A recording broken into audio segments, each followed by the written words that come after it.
Hello, my name is Nicholas George, and I will be presenting the reorganization and rebalance between the Indian Army National Guard and the Missouri Army National Guard project plan. This presentation will include the project plan, project charter and cost-benefit analysis, work breakdown structure, network diagram, risk register, budget analysis, graphical schedule, and communication matrix. In the beginning of March 2023, I am the lead project manager in shutting down the Linton, Indiana Armory for the Indian Army National Guard.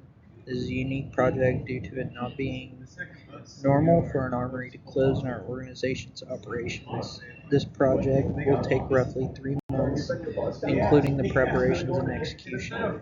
This will have various moving pieces, personnel requirements, delegations of responsibilities, and procurement of resources of vendors for equipment transportation and other necessary materials for the project's operations.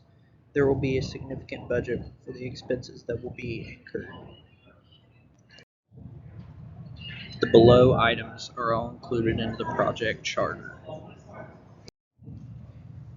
The Indian Army National Guard and Missouri Army National Guard have a defined recruiting and retention issue that sees both organizations lacking in the ability to fill vacant duty positions across both states. The Indian Army National Guard has many vacant 11 Bravo positions, and the Missouri Army National Guard has too many vacant 31 Bravo duty positions. The Indiana Guard has seen an increase in the percentage of soldiers that want to enlist as 31 Bravos, and the Missouri Army National Guard has seen an increase in the percentage of soldiers that want to re-enlist as 11 Bravos. The solution to these problems is a unit exchange between the Indian Army National Guard and Missouri Army National Guard. One infantry battalion from the Indian Army National Guard and 3 military police companies from the Missouri Army National Guard between both states. This will consolidate the number of armories in both Indiana and Missouri, assign personnel to other units that require 11 Bravos and 31 Bravos to create more plussed up units. This solution will satiate the need of both the Indiana Army National Guard and Missouri Army National Guard's recruiting and retention needs, as well as offer soldiers in both National Guards the opportunity to obtain a new MOS and grow themselves professionally while filling other critical vacancies throughout both states' National Guards. Including all project phases, the project will take roughly 1 year and will cost both National Guards roughly $925,000. There are multiple reasons to support the project's necessity, the main reason being the recruiting and retention needs of both organizations. This project will also save overhead costs for both organizations and will create a more knowledgeable and diverse force within both National Guards. This project also has various business objectives, including decreasing overhead spending, improve soldiers' knowledge and professional growth, fill vacancies within other units within the Indiana Army National Guard and Missouri Army National Guard, and get current infantry and military police units within the 100% bracket of their assigned strength. The project will begin with the warning order sent out to all units that make up 2 of the 152 infantry to begin preparations to transfer equipment to the Missouri Army National Guard. The armories located in Linton and Jasper belonging to the 11151 will be informed that their facilities will be closed no later than August 22nd. All personnel that make up 2 of the 152 will be moved to one of the 151 infantry's unit manning roster in IPSA. The Indiana Army National Guard J1 retention team will then reclass individuals to different MOSs to fill vacancies outside of the 76th Infantry Brigade. After the warning order is issued, the units of the 2 and the 152 will transfer their equipment to the Missouri Army National Guard. The units in Linton and Jasper will then transfer their equipment to Greenfield and Columbus respectively and conduct changes of supply. 2 and 152 will officially be disbanded and merged with 1 and 151 no later than April 2022. The Missouri Army National Guard will then notify what MP companies they will be transferring to the Indiana Army National Guard in September of 2022. These are the requirements to complete the transfer of equipment and personnel during the rebalance and reorganization. The end scope for this project is to meet the recruiting and retention needs for both states' National Guards, with the overall outscope being to increase the readiness of the National Guard Bureau.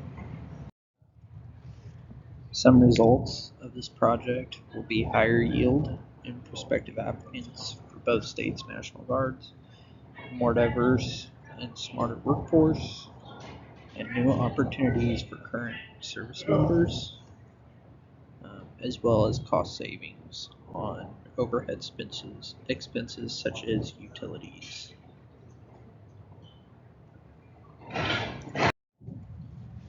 Here is an estimated schedule and timeline in which the project will take place. Here is the estimated budget and what it will cost to complete the project for both states' National Guards. The main personnel involved in this project will be myself as the project manager, Messer and Fuller is the S4 NCOIC, Major Cooley is the S4 OIC, and Messer and Fulton is the State Retention NCO. There will be materials that need to be sourced and procured for this project, with transportation of equipment through contracted trucks being one of the biggest, and personnel to facilitate the move of equipment.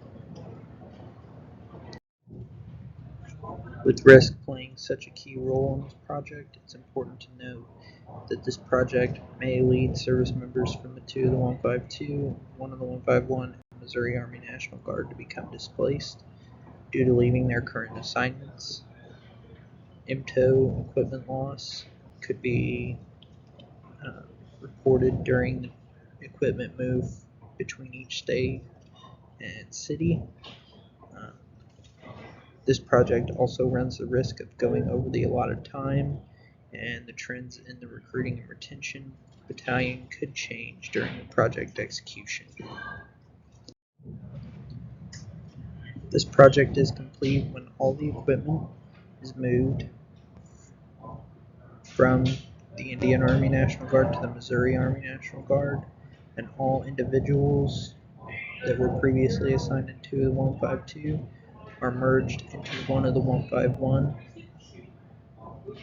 and the Linton and Jasper Armory facilities are closed. This project will be deemed successful if no MTO equipment is lost during the move. 95% of all personnel being moved due to reorg and rebalance are satisfied with the human resource actions that were taken for them, and the 1 of the 151 operates at a higher rate with more personnel assigned to the unit, and the recruiting and retention battalion's metrics support the problem solution. It is important to outline the assumptions of this project, including funding being secured upon approval of this charter. Additional resources, materials, and personnel can be sourced if necessary. The project will be conducted from 8 a.m. to 4 p.m. Monday through Friday, and the project can be extended if necessary and approved by the project sponsor. Please see the below constraints that may affect this project, including the global supply chain crisis, personnel vehicle licensing, communication between both National Guards at lower levels, inclement weather, and government shutdowns. Another course of action that could lead to some success for both organizations would be to add funding to the marketing campaigns of the recruiting and retention battalions in both states.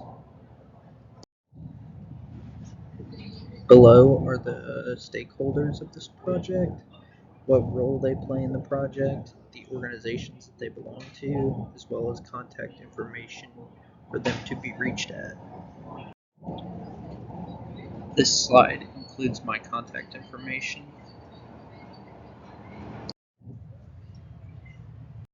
This includes the end of the project charter, as you can see, signed by Lieutenant General Hawkinson.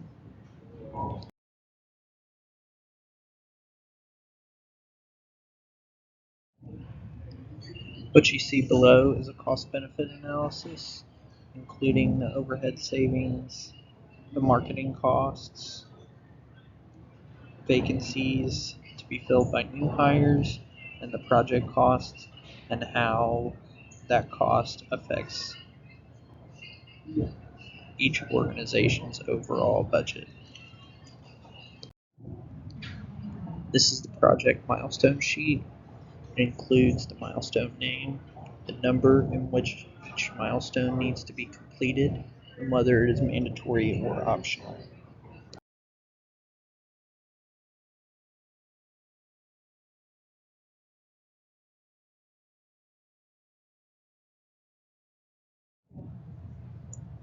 This is the work breakdown structure, showing which departments are in charge of what tasks and the order of priority in which these tasks should be completed.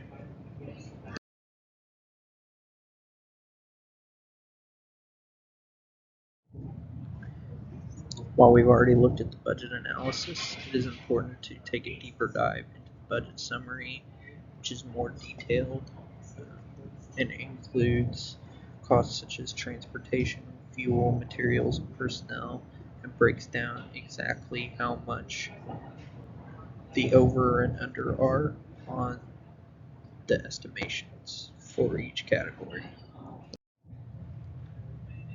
This is an itemized listing of expenses from the budget summary. This is an itemized transportation expense listing as a part of the budget summary, showing that we are over $1,795.65 on our transportation costs for this project. This slide includes itemized fuel and personnel expense listing as part of the budget summary, showing that we are over $6,230 on our fuel expenses and under $3,623 on our personnel expenses.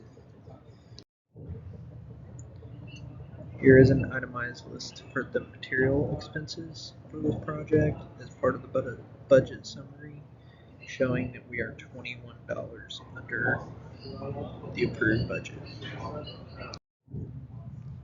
I have included a graphical schedule for this project to help give a visual picture of how exactly long the project will take per each task.